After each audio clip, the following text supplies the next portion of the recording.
नमस्कार दोस्तों, स्वागत है आप लोगों का हमारे साथ हाइक एजुकेशन में। तो आज हम बात करने वाले एक इंटरेस्टिंग टॉपिक जो हमारे फिजिक्स से रिलेटेड है, रेडियो फिजिक्स से, जो है हमारा ट्रांसफॉर्मर्स। ये 11th और 12th के बच्चों के लिए बहुत फायदेमंद टॉपिक है, तो आप जरूर देखें। लेकिन वीडियो के बारे में चर्चा करने से पहले आपको बता दें कि ये जो भी हम ट्रांसफॉर्मर डाल रहे हैं, ये सारे के सारे नोट्स आपको हमने वीडियो के एंड में प्रोवाइड कर रखे हैं। तो अगर आप वीडियो के एंड तक देखेंगे तो आपको नोट्स भी जरूर मिलेंगे। तो चलिए हम शुरू करते हैं। आज हम लोग डिस्कस करने वाले हैं टॉपिक ट्रांसफॉर्मर पे। अब ट्रांसफॉर्मर हर एक एक्सरे सर्किट के अंदर इंटीग्रेटेड पार्ट होता है। अब ट्रांसफॉर्मर ये होता क्या है, ये एक मैकेनिकल डिवाइस है जो क्या करता है, ये बेसिकली एनर्जी को वन फॉर्म टू अनदर में कन्वर्ट करता है। अब हमारे एक्सरे सर्किट के अंदर कैसे करंट किस फॉर्म में आता है, सबसे पहले रेक्टिफायर उसको एसी से डीसी करंट में कन्वर्ट करता है, मतलब ऑल्टरनेटिंग से डायरेक्ट करंट में कन्वर्ट करता है। अब यही जो डायरेक्ट करंट होता है, इसको फर्दर वो कन्वर्ट करता है हाई वोल्टेज या फिर लो वोल्टेज या फिर लो करंट टू हाई करंट में कन्वर्ट करता है। तो ट्रांसफार्मर का बेसिकली यही काम है, जो इलेक्ट्रिकल डिवाइस है, जो इलेक्ट्रिसिटी को वन कॉइल से दूसरे कॉइल में अलग अलग एनर्जी में कन्वर्ट करने की क्षमता रखता है। तो अब ट्रांसफार्मर का जो बेसिक प्रिंसिपल होता है, ये it is based on principle of mutual induction. अब म्यूचुअल इंडक्शन का क्या मतलब है कि मतलब अगर किसी, जैसे मान लीजिए कि एक कॉइल है, ये हमारी एक कॉइल है, इसको हमने दिया करंट। करंट किस सिंबल क्या है, आई। अब तो इसके अगर बगल में कोई दूसरी कॉइल होगी तो उसमें भी ऑटोमेटिकली करंट इंड्यूस हो जाएगा। इसको हम क्या कहते हैं, म्यूचुअल इंडक्शन। ऐसा क्यों होता है, ये होता है फैराडे लॉ इसको स्टेट करता है कि change in current in one coil induces magnetic field and magnetic field hence induces further current. तो ये हमें किसने कहा था, फैराडे भाई साहब ने कहा था। ठीक है, तो अब हम बात करते हैं, ये हो गया इसका प्रिंसिपल खत्म। प्रिंसिपल क्या था, प्रिंसिपल म्यूचुअल इंडक्शन। अब एक ट्रांसफार्मर के अंदर बेसिकली दो कॉइल होती है। अब हम बात कर रहे हैं इसमें अपने स्टेप अप और स्टेप डाउन ट्रांसफार्मर की। ऑटो ट्रांसफार्मर जो होता है उसमें सिंगल कॉइल होती है, लेकिन जो अपना स्टेप अप और स्टेप डाउन है उसमें कितनी होती है, दो कॉइल होती है। अब दो कॉइल कौन सी होती है, एक का नाम होता है प्राइमरी कॉइल, दूसरे का नाम होता है सेकेंडरी कॉइल। अब प्राइमरी और सेकेंडरी को हम सिंपली डिनोट करते हैं N1 और N2 से। इसमें N सिग्निफाई करता है नंबर ऑफ टर्न्स, मतलब एक कॉइल में कितने नंबर ऑफ टर्न्स है, ये आप देख पा रहे हैं, ये टर्न्स होते हैं, मतलब एक कॉइल में कितने ऐसे टर्न ले रही है, इसको हम कहते हैं N1। अगर मान लीजिए इसमें 20 टर्न्स है तो हम क्या लिखेंगे, N1 इज इक्वल टू 20। ठीक है, तो यही होते हैं। वैसे होता है सेकेंडरी कॉइल। अब सेकेंडरी कॉइल भी सेम है, उसको हम कहते हैं N2। जितने भी टर्न्स होंगे, फॉर एग्जाम्पल 10 होंगे, तो ऐसे। तो अब हम बात करते हैं, आप अब देख सकते हैं कि जैसे हमारे डायग्राम है, ये एक टिपिकल डायग्राम है हमारे ये हमारा डायग्राम है स्टेप अप ट्रांसफार्मर का। अब इसमें कैसे पता है स्टेप अप है, आप देख सकते हैं N1 जो है ये N2 के कंपैरेटिवली कम है, तो इसमें जो वोल्टेज इंड्यूस होगा, यहाँ पे क्या था, यहाँ पे लो वोल्टेज था, लेकिन यहाँ पे जब वोल्टेज जो नया इंड्यूस होगा हमारे कॉइल 2 में, यहाँ पे वोल्टेज क्या होगा, हाई वोल्टेज इंड्यूस होगा, हाई वोल्टेज। क्यों, क्योंकि इसमें नंबर N2 में क्या थे, नंबर ऑफ टर्न्स ज्यादा थे, ग्रेटर थे। ठीक है, तो ये होती है बेसिकली स्टेप अप ट्रांसफार्मर की कंस्ट्रक्शन। अब स्टेप अप ट्रांसफार्मर क्या क्या आता है, एक तो हमारा कॉइल आता है, ये होता है N1, एक दूसरा कॉइल होता है N2।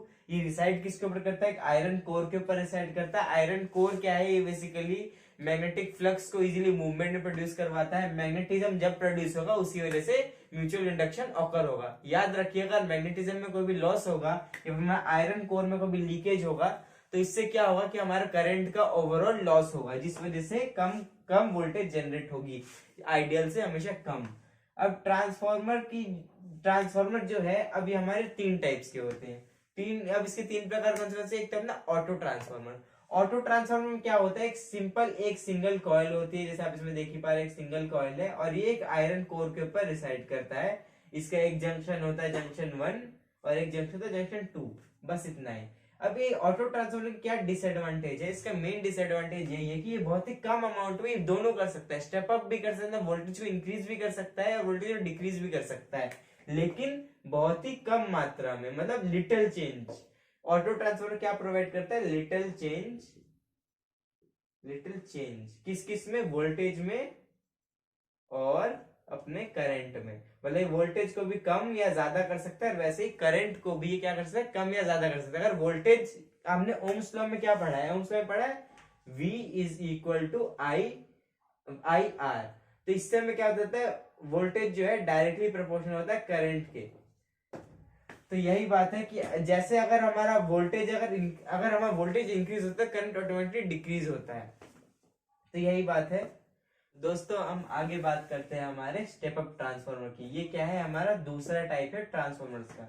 अब स्टेप अप ट्रांसफार्मर क्या होता है, स्टेप अप ट्रांसफार्मर वो होता है जो हमारे वोल्टेज को इंक्रीज करता है और करंट को डिक्रीज करता है। अगर हम इसकी डेफिनेशन लिखने जाए तो ये क्या करता है,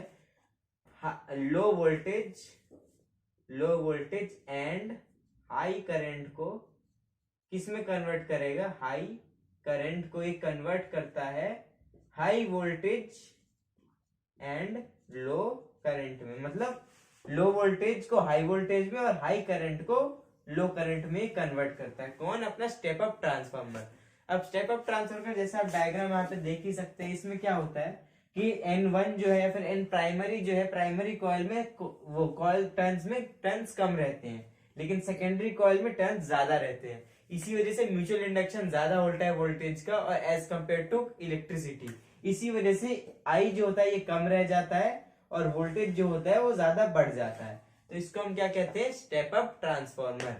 अब दूसरी बात हम करते हैं जो हमारा तीसरा टाइप ऑफ ट्रांसफार्मर, वो हमारा स्टेप डाउन ट्रांसफार्मर। अब स्टेप डाउन ट्रांसफार्मर क्या होता है, ये जस्ट वाइस वर्सा होता है हमारे स्टेप अप ट्रांसफार्मर के। अब स्टेप डाउन ट्रांसफार्मर क्या है, आप पता लगा ही सकते हैं। ये क्या करता है, हमारे हाई वोल्टेज को एंड लो करंट को किस में कन्वर्ट करेगा, low voltage and high current में। मतलब करंट इंक्रीज हो जाता है और वोल्टेज जो होता है कम हो जाता है। इसको हम कहते हैं स्टेप डाउन। तो बेसिकली स्टेप अप और स्टेप डाउन किस बेसिस पे रखे गए हैं, वोल्टेज के बेसिस पे। अगर वोल्टेज को इंक्रीज कर रहा है तो वो हो गया स्टेप अप, और वोल्टेज को अगर रिड्यूस कर रहा है तो वो हो गया स्टेप डाउन। और वोल्टेज और करंट जो है ये एक दूसरे के जस्ट अपोजिट चलते हैं म्यूचुअल इंडक्शन के टाइम पे, इसलिए अगर वोल्टेज बढ़ रहा होता है तो करंट ऑटोमेटिकली घटेगा ही घटेगा। तो ये बात हुई हमारा ऑटो ट्रांसफार्मर की, जो खुद से ही ट्रांसफॉर्म करते हैं एक सिंगल कॉइल के प्रेजेंस में ही। इसमें क्या होता है, बहुत ही लिटिल चेंज आ सकता है वोल्टेज और करंट में, मतलब हाई एफिशिएंसी नहीं है इसकी।